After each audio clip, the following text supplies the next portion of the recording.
करोड़पति चुड़ैल, the millionaire विच। जयपुर नाम के एक शहर में एक सुनसान मोहल्ला था। उस मोहल्ले में सिर्फ एक ही घर था, वह भी बहुत बड़ा। उस घर में एक दिन कोरियर आया। कोरियर कंपनी का लड़का उस घर को ढूंढते ढूंढते उस मोहल्ले तक आ पहुंचा। जब वह लड़का उस घर की सीढ़ियां चढ़ने लगा, तब उन सीढ़ियों में संगीत की आवाज आने लगी। जैसे तैसे वह लड़का घर के अंदर चला गया। उसने देखा कि अंदर हर जगह कीमती सामान रखा हुआ है। बहुत बड़ा टीवी, बड़े बड़े झूमर, सोने की मूर्तियां, जगह जगह पर एसी, मालिश करने वाली कुर्सियां और न जाने क्या क्या। उसे हैरानी तो तब हुई जब वहां पर सोने के गहने, पैसे और हीरे जवाहरात भी खुले में रखे गए थे। उस कोरियर वाले ने आवाज लगाई, अरे घर में कोई है? आपका कोरियर आया है, जल्दी से ले लीजिए, मुझे और भी बहुत जगह पार्सल पहुंचाना है। उस कोरियर वाले को किसी ने जवाब नहीं दिया। तब उस लड़के ने सोचा कि घर में कोई नहीं होगा, या तो लोग अंदर होंगे और या फिर घर के बाहर कहीं गए होंगे। उस लड़के के मन में लालच आ गया कि वह कुछ सोने के गहने और कुछ हीरे, पैसे उठाकर वहां से चला जाए, क्योंकि उतनी दौलत कमाना आसान नहीं है। उस लड़के ने हीरे लेने के लिए जैसे ही अपना हाथ आगे बढ़ाया, तभी उसको एक आवाज सुनाई दी, रुको, क्या कर रहे हो? तुम कौन हो और तुम्हारी जुर्रत कैसे हुई इन हीरों को हाथ लगाने की? मैं तुम्हें देख रही हूं। उस लड़के ने पूछा, आप कौन हो और आप दिखाई क्यों नहीं दे रही हो? तभी फिर एक आवाज आई, मैं चुड़ैल हूं और मैं इस घर की रखवाली करती हूं। अगर तुमने यहाँ की कोई भी चीज ले जाने की कोशिश की तो मैं तुम्हें कच्चा चबा जाऊंगी। इतना सुनते ही वह कोरियर वाला बिना कोरियर दिए दुम दबाकर वहां से भाग निकला। वह चुड़ैल महंगे महंगे कपड़े पहनती थी, बाथटब में नहाती थी और अंग्रेजी संगीत सुनती थी। गले में हीरे जवाहरात और मोती की माला पहने हुए थी। उस चुड़ैल ने अपने हाथ में हीरे की अंगूठी भी पहनी थी और वह चुड़ैल बड़ी बड़ी कार में घूमा करती थी। 1 साल पहले की बात है। दरअसल उस घर में दीपा और सुरेश का परिवार रहता था। वह दोनों पति पत्नी थे। उनके साथ दीपा की माँ और सुरेश की माँ भी रहते थे। सुरेश की माँ एक बुरी औरत थी।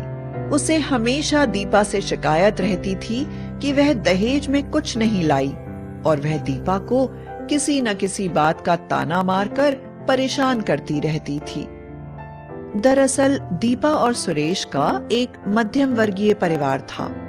उनका गुजारा सुरेश की तनख्वाह से हो जाता था, लेकिन दीपा को अमीर बनने की ख्वाहिश थी और वह आईएएस की पढ़ाई करने के बाद अच्छी नौकरी पाकर देश की सेवा भी करना चाहती थी। लेकिन दीपा की सास उसे आईएएस बनता नहीं देखना चाहती थी। वह उसे पढ़ाई नहीं करने देती थी। हमेशा दीपा को घर का काम करने पर मजबूर किया करती थी। दीपा को संगीत भी बहुत पसंद था। उसकी ख्वाहिश थी कि उसके घर की सीढ़ियों को चढ़ने पर संगीत बजना शुरू हो जाए। वैसे तो दीपा आईएएस के एग्जाम की तैयारी कर रही थी, लेकिन उसका एक और सपना भी था। वह टीवी में आने वाले गेम शो में हिस्सा लेकर एक साथ बहुत सारे पैसे कमाना चाहती थी। वह हर दिन गेम शो के लिए मैसेज भेजती और फोन किया करती थी। एक दिन वह घड़ी आ ही गई जब दीपा का एक टीवी गेम शो में सिलेक्शन हो गया। कुछ ही दिनों में दीपा को उस गेम शो के लिए मुंबई जाना था। दीपा की सास को यह सब बिल्कुल पसंद नहीं था। उसकी सास को यह लगता था कि अगर दीपा पैसे जीत गई तो वह उसकी बात नहीं सुनेगी और उसे मान सम्मान नहीं देगी। दीपा की सास इतनी बुरी थी कि वह दीपा को जान से मार देना चाहती थी, लेकिन उसे मौका नहीं मिल रहा था। जिस दिन दीपा मुंबई जा रही थी, उसी दिन उसकी सास ने मौका पाकर दीपा के खाने में जहर मिला दिया।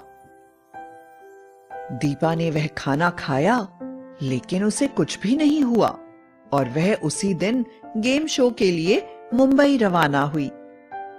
खुशकिस्मती से दीपा का सिलेक्शन सेंटर सीट पर हो गया और वह गेम खेलने लगी। लेकिन दुख की बात यह थी कि दीपा को इस गेम शो की तैयारी करने का कोई मौका या समय नहीं मिला था। यह उसकी किस्मत ही थी जिसने उसे इस गेम शो में पहुंचा दिया था।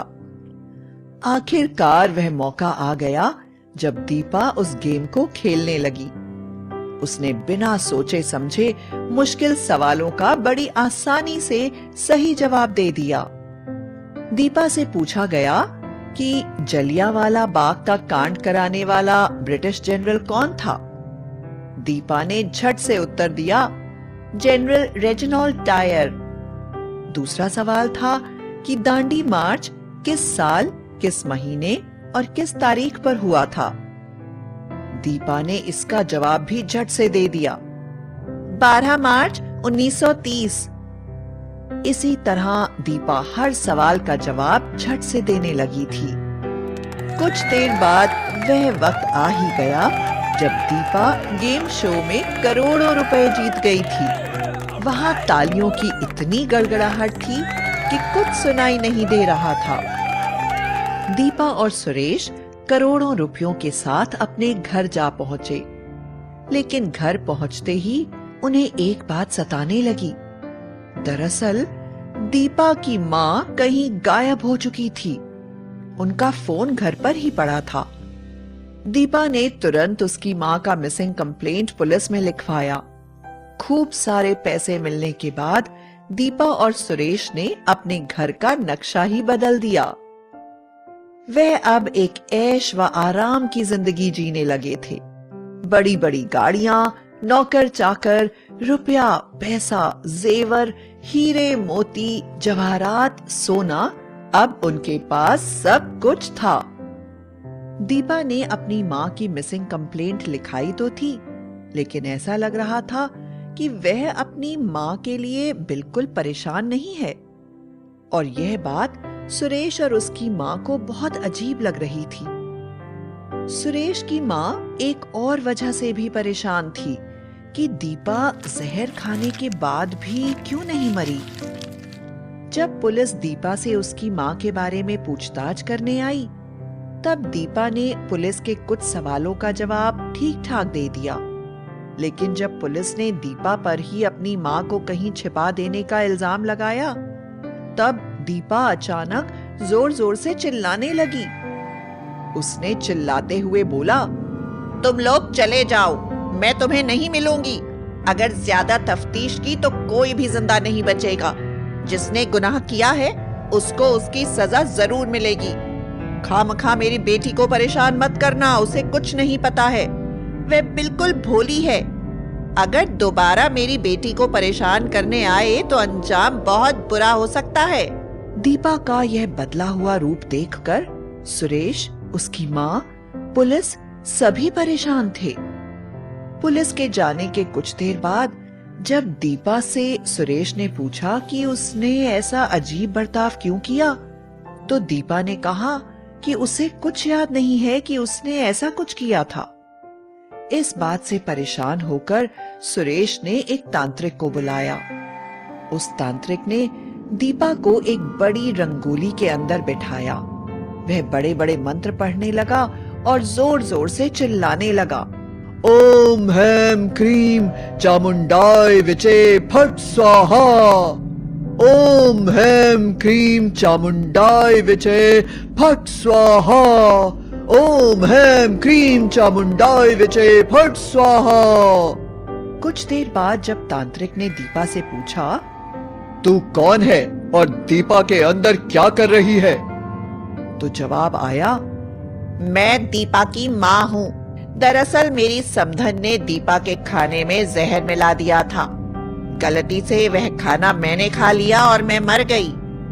मरने के बाद मैं चुड़ैल बन गई और मुझे पता चला कि दीपा को मारने की साजिश हुई थी। तभी मैंने सोचा कि दीपा की रक्षा करने के लिए मैं उसके अंदर समा जाती हूँ और मैंने उसके अंदर खुद को प्रवेश करवाया।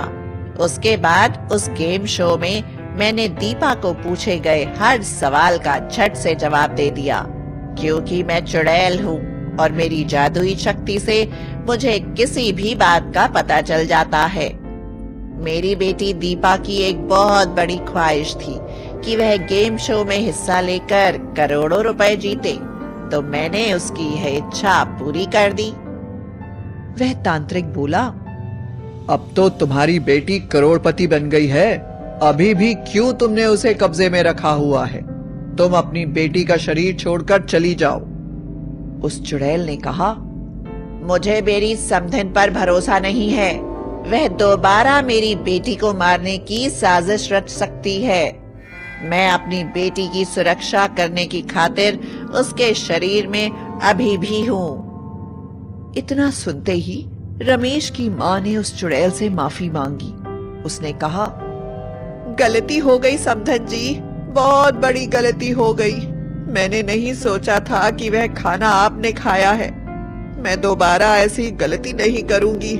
आप भगवान के लिए मेरे बेटे और मेरी बहू को जिंदा छोड़ दीजिए, मैं आपके पांव पड़ती हूँ। उस चुड़ैल ने कहा, ठीक है समधन जी, अभी तो मैं जा रही हूँ, लेकिन अगर आपने मेरे दामाद या बहू को किसी तरह की चोट पहुंचाई या उन्हें परेशान करने की कोशिश की तो मैं दोबारा आऊंगी। लेकिन याद रखना कि मैं अपनी बेटी का ख्याल हमेशा रखा करूंगी। मेरी बेटी करोड़पति है और उसके साथ उसकी देखभाल के लिए एक चुड़ैल भी है, करोड़पति चुड़ैल। उस दिन के बाद से दीपा का परिवार खुशी खुशी एक दूसरे के साथ रहने लगा। दीपा को एक बेटा हुआ जिसका नाम उसने दीपक रखा। दोते के पैदा होने पर चुड़ैल नानी माँ आई, अपने दोते को जी भर कर देखा और खुशी खुशी दोते को सोने का कड़ा तोहफे में देकर वापस चली गई। उन्होंने एक नया बिजनेस शुरू किया और वह काफी अच्छा चलने लगा। दीपा का परिवार दिन दुगनी और रात चौगनी तरक्की करने लगा।